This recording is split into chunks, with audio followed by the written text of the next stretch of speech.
Dear student, आज जो हम टॉपिक डिस्कस करेंगे वो है thermodynamic and kinetic aspect of metal complexes. इसके अंतर्गत जो अपन मेन डिस्कस करेंगे वो है brief outline of thermodynamic stability of metal complexes, धातु संकलनों के ऊष्मागतिक स्थायित्व की संक्षिप्त रूपरेखा। इसमें सबसे पहले मेन बात है stability. Stability, definition of stability, स्थायित्व क्या है? स्टेबिलिटी का अर्थ है कि यौगिक बनता है तथा उपयुक्त परिस्थिति में लंबे समय के लिए स्टोर किया जा सकता है, अर्थात यौगिक क्या है? स्थायी है। लेकिन कॉम्प्लेक्स के लिए स्टेबिलिटी शब्द को जनरलाइज हम नहीं कर सकते, क्योंकि किसी एक रिएजेंट से रिएक्ट न करने वाला कॉम्प्लेक्स दूसरे रिएजेंट के साथ तेजी से रिएक्ट करके डिकम्पोज हो सकता है। फॉर एग्जाम्पल, पेंटामीन कोबाल्ट 3 आयन, ये एक अनस्टेबल कॉम्प्लेक्स है, लेकिन एसिडिक सॉल्यूशन में ये लंबे समय तक के लिए स्थायी है। तो ये स्टेटमेंट एक बड़ा भ्रांतिपूर्ण स्टेटमेंट है। अतः कॉम्प्लेक्स की उपयुक्त दो विपरीत नेचर के कारण स्टेबिलिटी को दो पार्ट्स में डिवाइड किया गया है। पहला है थर्मोडायनेमिक स्टेबिलिटी और दूसरा है काइनेटिक स्टेबिलिटी। अब थर्मोडायनेमिक स्टेबिलिटी क्या है? थर्मोडायनेमिक स्टेबिलिटी जो है इक्विलिब्रियम स्टेज में किसी कॉम्प्लेक्स के निर्माण या ट्रांसफॉर्मेशन की सीमा को बतलाता है। फॉर एग्जांपल, MLN एक कॉम्प्लेक्स है जो मेटल आयन तथा लिगेंड के साथ इक्विलिब्रियम इस प्रकार से है उसका M+NL=MLN। इस रिएक्शन में यदि रिएक्शन जो इक्विलिब्रियम दिशा जो है फॉरवर्ड डायरेक्शन में होगी तो कॉम्प्लेक्स क्या होगा? स्टेबल होगा, और यदि बैकवर्ड डायरेक्शन में होगी तो कॉम्प्लेक्स क्या होगा? अनस्टेबल होगा, यानी कि वो डिकम्पोज हो रहा है।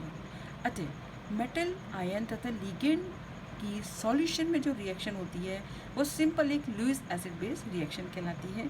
यदि ये लुईस एसिड बेस रिएक्शन जो है स्ट्रॉन्ग है तो कॉम्प्लेक्स थर्मोडायनेमिकली स्टेबल होगा, और यदि रिएक्शन वीक है तो कॉम्प्लेक्स क्या होगा? थर्मोडायनेमिकली अनस्टेबल होगा। अच्छा, थर्मोडायनेमिक स्टेबिलिटी में हम मेटल लिगेंड बॉन्ड की एनर्जी और उसकी स्टेबिलिटी कांस्टेंट को हम डिस्कस करते हैं। यहाँ हम कॉम्प्लेक्स को स्टेबल और अनस्टेबल शब्द से भी डिफाइन करते हैं। दूसरी स्टेबिलिटी है काइनेटिक स्टेबिलिटी। अब ये काइनेटिक जो स्टेबिलिटी है वो किसी भी कॉम्प्लेक्स की काइनेटिक स्टेबिलिटी को इक्विलिब्रियम स्टेज में रिएक्शन की गति या वेग को प्रदर्शित करता है।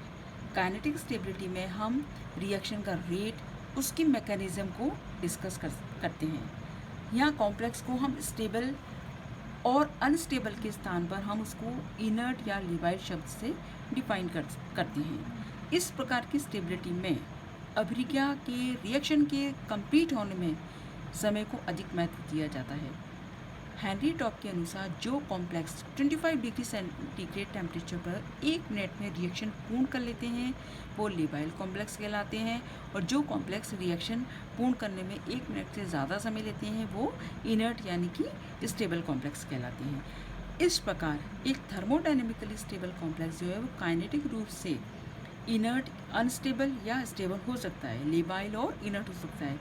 साथ ही थर्मोडायनेमिकली अनस्टेबल कॉम्प्लेक्स जो कि साधारणतः क्या होता है? लिवाइल ही है, कभी कभी इनर्ट भी हो सकते हैं। फॉर एग्जाम्पल,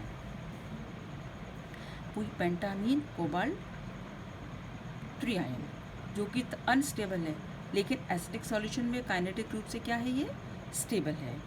और दूसरा कॉम्प्लेक्स टेट्रासाइनो निकल 2 आयन, ये थर्मोडायनेमिक स्टेबल है, होते हुए भी काइनेटिक रूप से क्या है? लेवाइल है, यानी कि अनस्टेबल है, क्योंकि सॉल्यूशन में ये कॉम्प्लेक्स अपने से जो बॉन्डिंग जो साइनाइड लिगेंड का विलयन में उपस्थित आइसोटोपिकली लेबल्ड साइनाइड से तीव्र गति से एक्सचेंज करता है। अतः इससे यह रिजल्ट निकलता है कि काइनेटिक रूप से स्टेबल कॉम्प्लेक्स ज़रूरी नहीं है कि वो थर्मोडायनेमिक रूप से भी स्टेबल हो, और काइनेटिक रूप से लेवाइल कॉम्प्लेक्स जो कि अनस्टेबल कॉम्प्लेक्स है वो थर्मोडायनेमिक रूप से वो क्या हो? अनस्टेबल हो। ठीक है, तो कॉम्प्लेक्स की जो स्टेबिलिटी है वो रिएक्शन एनर्जी पर निर्भर करती है, जबकि कॉम्प्लेक्स की लेबिलिटी यानी कि अनस्टेबिलिटी वो एक्टिवेशन एनर्जी पर निर्भर करती है। अब रिएक्शन एनर्जी क्या है? रिएक्टेंट, किसी भी रिएक्शन की रिएक्टेंट और प्रोडक्ट कि मध्य का जो एनर्जी डिफरेंस है वो कहलाता है रिएक्शन एनर्जी। अतः स्टेबल कॉम्प्लेक्स के लिए उसकी रिएक्शन की एनर्जी क्या होगी, कम होगी। इसी प्रकार से रिएक्टेंट तथा एक्टिवेटेड कॉम्प्लेक्स के मध्य ऊर्जा का अंतर क्या कहलाता है, एक्टिवेशन एनर्जी कहलाता है। इस प्रकार किसी जो रिएक्शन की एक्टिवेशन एनर्जी जितनी ज़्यादा होगी कॉम्प्लेक्स उतना ही क्या होगा, अक्रिय होगा, अर्थात रिएक्शन उसकी क्या होगी, धीमी होगी। तो ये दो टाइप की स्टेबिलिटी है। तो हमने डिफाइन किया स्टेबिलिटी क्या है, व्हाट इज स्टेबिलिटी, और टाइप ऑफ स्टेबिलिटी के बारे में अपन ने डिस्कस किया। अब नेक्स्ट इसी में जो अपन आगे कंटिन्यूशन में कर रहे हैं that is thermodynamic stability of metal complexes. Next topic में हम डिस्कस करेंगे इसको, thermodynamic stability of metal complexes. Thank you.